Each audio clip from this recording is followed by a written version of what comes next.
Hey guys, it's Haley and welcome to another bookish video.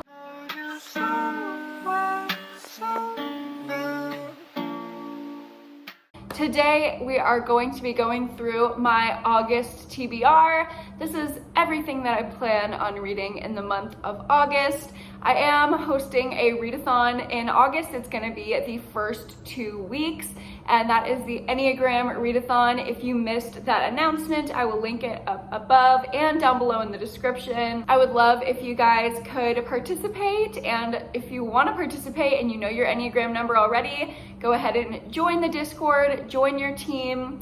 If you don't know your Enneagram, take the test. Get yourself sorted like a little sorting hat would and join the Enneagram readathon. So I wasn't quite sure what my TBR was going to be when I filmed my announcement video. Now I'm pretty positive I know what I'm going to be reading, so I'll go ahead and share that with you first. The first prompt for Team 7, obviously I'm an Enneagram 7, so I'm co-hosting Team 7.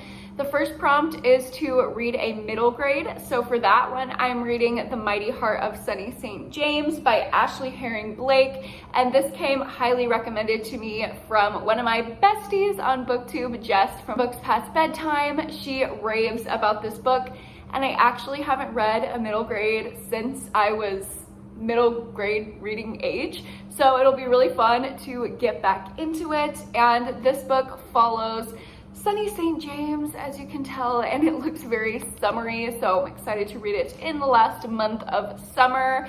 And it follows her throughout this summer when she feels like she is developing a crush on her best friend. It's very confusing for her because obviously she's been raised and told to like boys, so I've heard that it's very emotional and heartwarming, and it's just a journey of self-discovery for this sweet little gal. I'm definitely looking forward to that one. And the next prompt for Team 7 is to read a hyped book so you don't have any FOMO. And I'm super excited for this prompt. I knew exactly what I was gonna read, and that is The Final Girl Support Group by Grady Hendrix. Obviously, if you've been around my channel for any length of time, you know Grady Hendrix is one of my favorite authors, and this is his newest release. It's already been getting hyped, it's already been getting great reviews, so I want to be one of the first people to read it. I definitely don't want to miss out on being one of the first reviewers.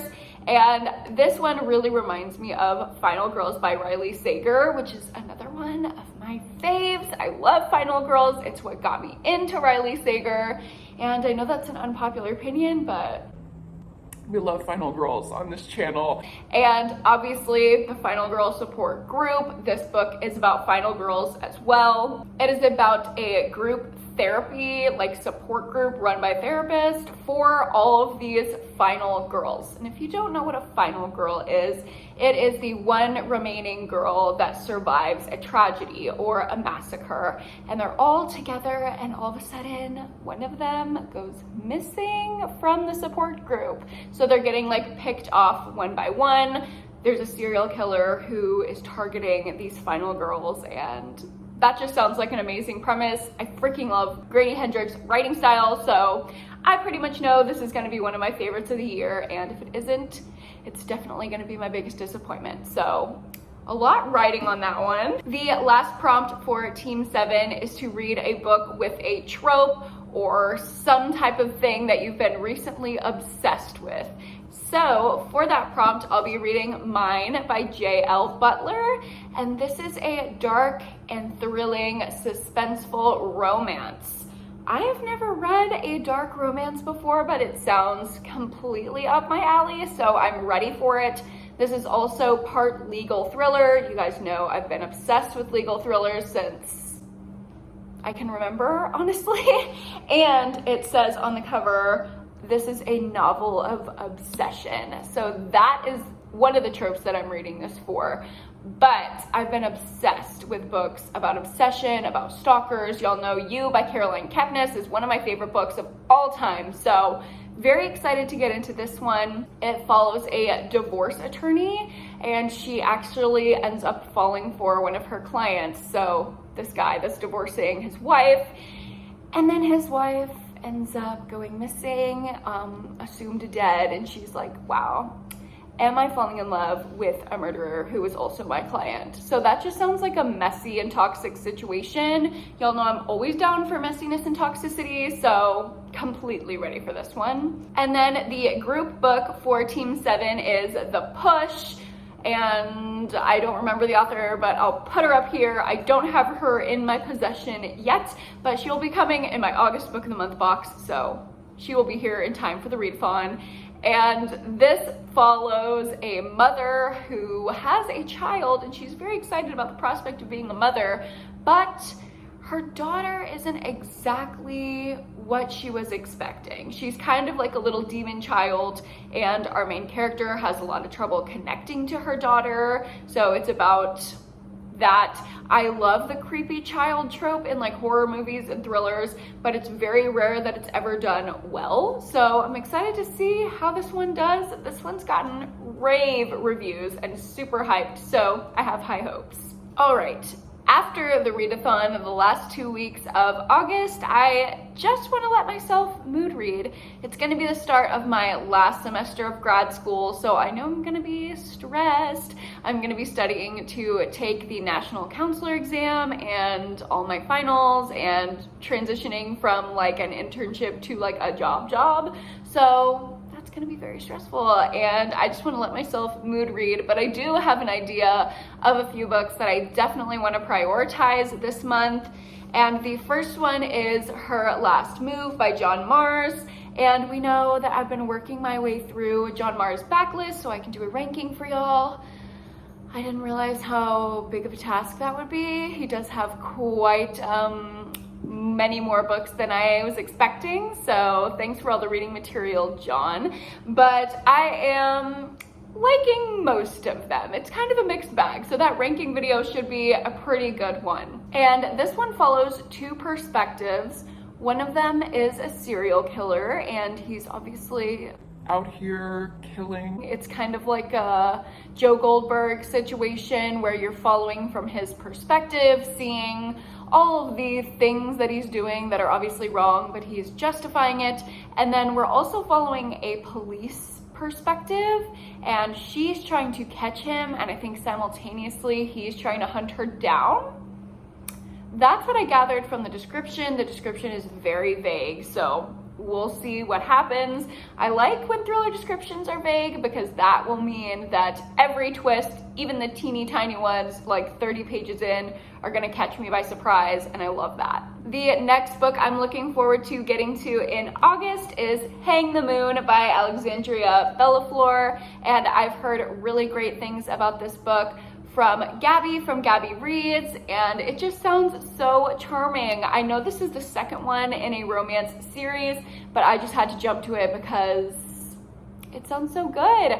We're following the brother of the character from the first book, which I believe is called Written in the Stars, and he is a straight man, and then his love interest is a bisexual woman, and I really like that representation and the fact that your relationship does not define your sexuality. So also, like, the cover is like the bi pride flag, like, okay, so we'll just cry about it, it's fine.